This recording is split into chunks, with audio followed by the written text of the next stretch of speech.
Juan Martín Mena es ministro de Justicia y perdón que voy a decir esto, es una ironía y ahora viene un arcaísmo porque es ministro de Justicia y Derechos Humanos de la provincia de Buenos Aires. Vieron que los derechos humanos lo están ametrallando directamente, ¿no? Hoy hubo una resolución que no dejan usar el lenguaje inclusivo, bueno, de ahí a muchas otras cosas. Pero de la provincia de Buenos Aires, Juan Martín, ¿cómo estás? Nancy Pasos te saluda. Buenas tardes, Nancy, ¿cómo estás? Bien, bueno, hace un ratito nada más salió un fallo en la provincia de Chubut, dándole de alguna manera, en primera instancia, la razón a Nacho Torres. Ustedes optaron no por ir a la justicia local, sino por ir directamente a la corte, ¿no? Sí, efectivamente, lo que anunció ayer el gobernador Axel Kicillof es que inmediatamente conocimos este decreto a primera hora de ayer publicado en el Boletín Oficial, es instruir al fiscal de Estado para entablar una acción judicial directamente ante la Corte para revertir de inmediato la situación que acaba de resolver el Estado Nacional y que afecta directamente a los y las bonaerenses en su vida cotidiana. Digo, son fondos que la provincia viene recibiendo desde hace más de 3 años.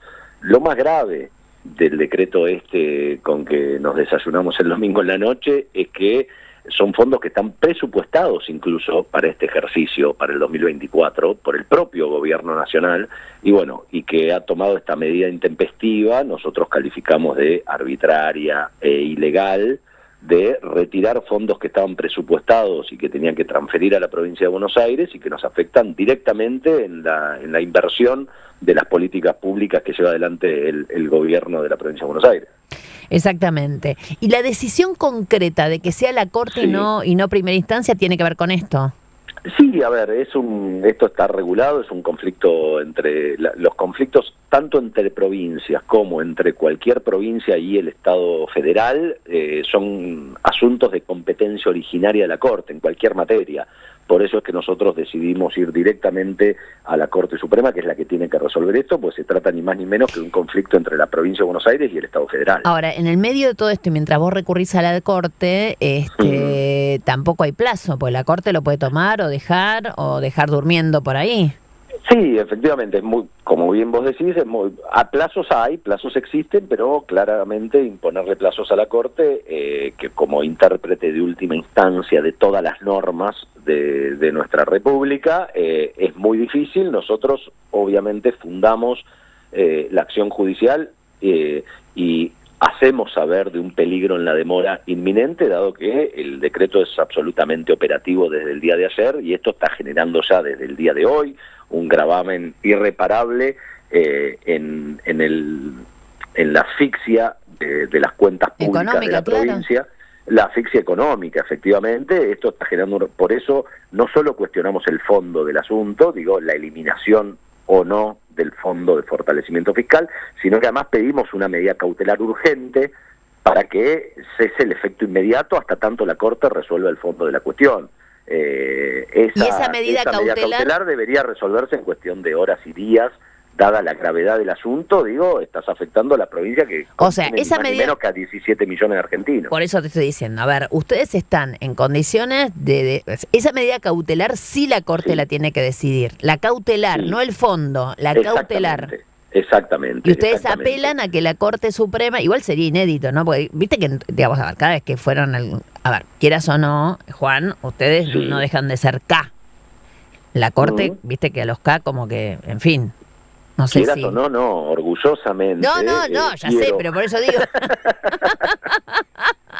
Pero por eso te digo, la Corte, digamos, podría hasta, digamos, lavarse la imagen en este contexto y dar sensación de justicia. Creo que hay que establecer ciertos límites en algunas discusiones y en algunos asuntos. Creo que estamos ante una gravedad inusitada que me parece que la Corte tiene que hacer valer su función constitucional. Y esto no se trata de partidos políticos, de ideología, se trata de resolver un asunto muy concreto que está afectando a 17 millones de personas, digo, la mitad del país. que contiene esta provincia de Buenos Aires. Entonces me parece que más allá de cualquier discusión política o evaluación política, sin perjuicio que todo esto es político, en definitiva todo nuestro accionar cotidiano es político, acá hay un daño concreto a 17 millones de bonaerenses que ven afectada su vida cotidiana. Digo, cuando se crea el Fondo de Fortalecimiento Fiscal, el gobernador Kicillof tomó una decisión trascendental para la provincia de Buenos Aires, que era, bueno, vamos a usar estos recursos para el fortalecimiento ni más ni menos que de la policía de la provincia de Buenos Aires. Y se llevó adelante y se concretó una reestructuración salarial, porque luego del paso de Macri y Vidal, la policía de la provincia de Buenos Aires había quedado completamente atrasada a nivel salarial respecto al resto de las fuerzas federales de seguridad. Ese dinero del Fondo de Fortalecimiento Fiscal se utilizó ni más ni menos que para mejorar la seguridad de los y las bonaerenses. Digo, se recompuso salarialmente a los miembros de la fuerza, ni más ni menos la fuerza más grande de la República Argentina en términos de cantidad de integrantes. Se compraron más de 5.000 patrulleros, recambio de chalecos antibala, equipamiento de la fuerza de seguridad. Digo, tuvo un destino específico. Ese destino específico y esa aplicación específica viene a romperse de cuajo, retirándonos un financiamiento sin ningún tipo de planificación, sin ningún tipo de diálogo político para planificar eventualmente, si el gobierno federal quería efectuar un reordenamiento de cuentas, etcétera, no se puede cortar entre gallos y medianoche un financiamiento que afecta ni más ni menos que una materia como a la que se aplicaba el Fondo de Fortalecimiento Fiscal. Lo mismo ocurrió con el Fondo de Incentivo Docente. Digo, el Fondo del Incentivo Docente, que se creó en 1998, sí, se viene pagando desde hace 20 y pico de años y lo retiran de un día para el otro, no renovando la vigencia, y dejan a todos los docentes de Ushuaia a La Quiaca, a todas las provincias, sin los recursos necesarios para poder hacer frente al pago de los salarios docentes de algo que se cobraba hace 20 y pico de años. Ahora, tengo una pregunta. Es delirante cómo está tomando este tipo de medidas, y por eso no hay que caer en la confusión de, bueno, esto es para tal gobernador, para tal provincia. No, acá se está afectando ni más ni menos que argentinos y argentinas en su vida cotidiana. O sea, el ajuste no es como lo quieren vender a la casta, a la política. Están ajustando al pueblo, están destruyendo la calidad de vida de nuestro pueblo al quitar fondos de esta manera. No, eso queda claro. Ahora, lo que uno se pregunta es lo siguiente, ¿no? Sí. ¿Cuál es el límite de la tolerancia? Bueno, recién los escuchaba antes de salir al aire, estaba conectado, escuchando la discusión de ustedes, y me pareció súper interesante lo que estaban hablando. Es sumamente complejo. Pero no hablemos de la gente, porque en todo caso, digamos, de la gente lo estaría llamando un sociólogo. Yo te estoy preguntando a vos, que sos un dirigente político, que además tenés un lugar de responsabilidad, sos ministro en la provincia de Buenos Aires, la mitad de la Argentina, más o menos en términos de cantidad de población. ¿Cuál es el límite de la tolerancia desde lo institucional también? Porque, a ver, ¿qué va a hacer Kicillof a fin de mes cuando tenga que ir a pagar a los docentes, le tenga que pagar a los policías, o digamos, no sé, o sea, hacemos una... Sí, es que es sumamente compleja y por eso es sumamente grave. Entonces digo, nada, él tenía destinado una plata para la policía, agarra y le dice, mira, yo ahora te puedo pagar esto, y el resto anda a pedírselo a Kicillof, porque recordemos que todo esto empezó con un autoacuartelamiento casi policial de la provincia de Buenos Aires en plena pandemia. Por eso terminó, digamos, cediendo a Alberto Fernández y devolviéndole. Es una gran injusticia, hay que decirlo. Hubo candidatos a gobernadores en la provincia de Buenos Aires que se olvidaron ya que, no voy a dar nombres y te pido a vos tampoco, pero que se olvidaron, digamos, que concretamente tenés que administrar una provincia que claramente tiene mucho menos dinero de lo que le correspondería por lo que recaude y por lo que es. Yo vivo en la provincia de Buenos Aires, sé exactamente de qué se trata, y no se puede comparar ni una villa miseria de la ciudad versus la provincia, ni un montón de cosas. Lo venimos escuchando, bueno, de hecho lo dijo Cristina hace no sé cuántos, 2, 3 años atrás, etcétera, etcétera, pero digo, más allá de todo, por eso digo, ¿cuál es el límite de la tolerancia, pero para ustedes, dirigentes políticos? Sí, es muy complejo, Nancy, te entiendo perfectamente, y como bien vos decías, la provincia de Buenos Aires, también lo digo como bonaerense, aporta, como venimos diciendo insistentemente, el 39% de los recursos coparticipables y recibe apenas llega al 22%. Digo, y el gobernador ha sido muy explícito y toda nuestra fuerza política ha sido muy explícita de que no estamos en contra del principio de solidaridad federal. Está bien aportar más de lo que recibimos. Obvio. Lo que no puede ocurrir es esta desproporción y esta inequidad. Y es por eso que respecto a la provincia de Buenos Aires puntualmente, y también ha sucedido con otras provincias, se crean fondos específicos para atender esa desigualdad estructural, fruto de una ley de coparticipación que sabemos lleva décadas sin lograr consensos para su reforma.